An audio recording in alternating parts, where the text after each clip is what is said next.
Dum da da dum da da dum da da dum da da da da. Dum da da dum da da dum da da dum da da da da da. Hi there, my name is Cassidy Becker, and I guess I'm about to tell you a few things about myself and my life story so far.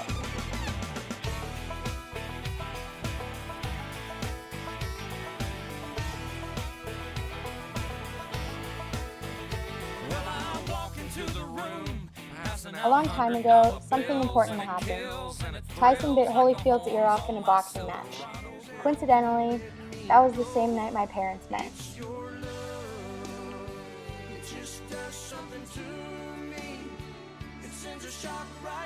They were at a bar and went dancing, then continued to do that while dating until I came along. While my dad was playing football and getting into mischief, my mom was competing in high school for diving and beauty pageants. Turns out they were both really into the rodeo scene. I like to think that I was a really cute kid, but in reality I was one of the messy ones that liked to draw all over everything and spend more time hanging out with my chickens than staying inside. Fast forward a few years, and the horrible month of September 2001 happened. I was 2 years old when the 9/11 tragedy hit, at the time getting progressively more sick. Not long after, I was being rushed to the hospital in an ambulance. My parents and I spent 2 weeks there, with me bedridden and them learning everything about my type 1 diabetes diagnosis. This was seriously life-changing for all of us because my parents had to follow new special guidelines every day to keep me alive. It happened when I was so young that I have never actually known what life is like without needles and nature straws in me every day. My life has had many small challenging events, but being diagnosed was like riding the big one. However, I didn't let it stop me. Having diabetes opened up a lot of things for me. I got to hold fundraisers and help a lot of other kids that were sick like me at Phoenix Children's Hospital. I also got sent to a summer camp only for type 1 diabetics, which was amazing. I got to meet boys and girls of various ages that all had pumps or shots like me, and it became another place I could consider home. It really showed me that I can do anything I want regardless of my disease. Beyond that, I met some wonderful people and coaches while playing recreational softball. Then I switched to club ball and met some of my best friends and played for some really awesome teams.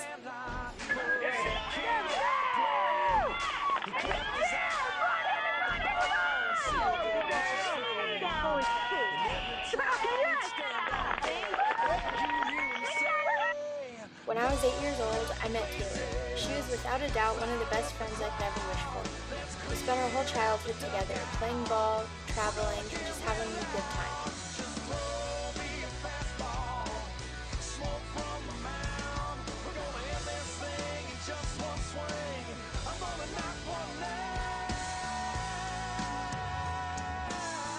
At the same time, my family and I would go to the sand dunes and camping and everything in between.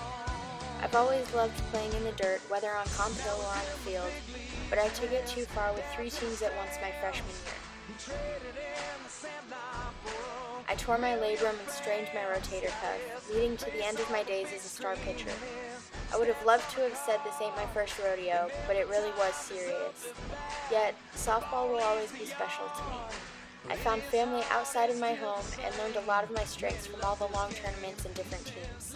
So now, I'm just going to do what I can and see where life takes me. During my preteen years at Santan, I was also heavily into music. I played the piano and saxophone with loads of different groups for about 7 years. Middle school years were the weird and immature times, so I'll avoid most of it. But my junior high band got to compete in San Francisco, and it was easily one of the best weekends of my life. Concerts are pretty much my favorite hobby, if that counts as one, and they're one of the few things I enjoy. Freshman year, I met my best friend Ellie. She could relate to me on the concert thing.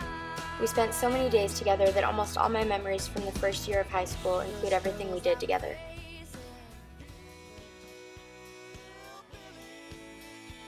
The event that really gets me excited every single year, though, is Country Thunder. The concerts are an added bonus. I'm a Country Thunder baby in every way possible, and my parents have taken me every single year since they started going 23 years ago, and it has helped me not only keep my morals in check, but find my people and where I belong. Camping in the #1 most wanted campsite each year let me meet a lot of fun people and develop a serious appreciation for music. To make it even better, I get to camp with some of the most awesome people I know, Eric and Alicia.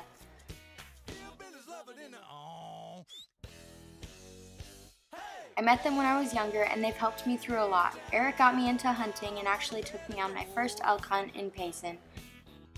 Alicia has been like a second mom to me, keeping me in check but always being supportive. Even though they may not be blood related, they are just as important as some of my family, if not more. My group of best friends is in the same boat. I met them through my years here at Perry, and I'm thankful for them every day. If not for them, I would not have joined sports medicine and been convinced to be more outgoing. I really learned to come out of my socially awkward shell, at least a little bit, through talking to so many people and hanging out with them. Not to mention all my other friends helping me out without even knowing it. I'd feel like I'm squatting with my spurs on every day if it weren't for them. Eric and Alicia and my friends are so important to me, and I think the impact they've had on me will be lifelong. Another group of people that have had impact on me is my aunt and uncle. Since before I can remember, they have been supporting me in everything I do. The summer before junior year, I jumped on a plane to Scott Air Force Base. A few days after I arrived, I got to assist in the delivery of my cousin Taylor. Witnessing someone being born was incredible, and I also got to help take care of her for the following 2 months I spent living with them and their son Matthew. They are such a great family, and I love spending time with them. Later on, they asked me to be her godmother, and so now I am. Of course, I can't leave out Cheyenne, my giant of a little sister. Somehow she is as tall as a prize horse while I'm not even 5 foot, but whatever, it's all good. She's always been around, even though we didn't really have a choice. We sassed each other a lot when we were younger, but we bonded through softball and movies and basically just living together. I was ashamed and felt like I was letting her down when I hid my depression from her, but I know she will always be my little sister and I love her. When she knows what she wants to do in the future, I'm going to do everything I can to support her. If I were to thank people for helping me become who I am today, a huge portion would definitely go to my parents. My parents have played such a big part in who I am now and getting me through life up until this point. And I'm so thankful to have them around because I wouldn't have made it this far without them.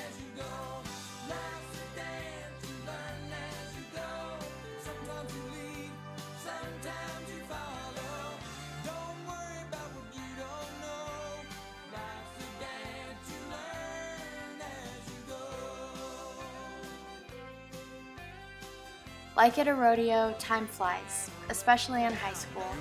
It may have felt like it lasted forever while I was going through it, but now that it's ending, I realized it was really only seconds. Said, let me tell you right now. That's something to be proud of. That's a life you can hang your hat on. You don't need to make a million. Just be thankful to be working. If you're doing what you're able, and putting food there on the table, and providing for the family that you love. That's something to be proud of. Now I'm preparing to graduate and move on with my academic life. I plan to complete the nursing program at NAU and then major in forensic pathology at University of Wisconsin, which I had the pleasure of visiting recently with my grandpa for his 50th alumni reunion. I can't predict how everything will work out, but I'm excited for the ride.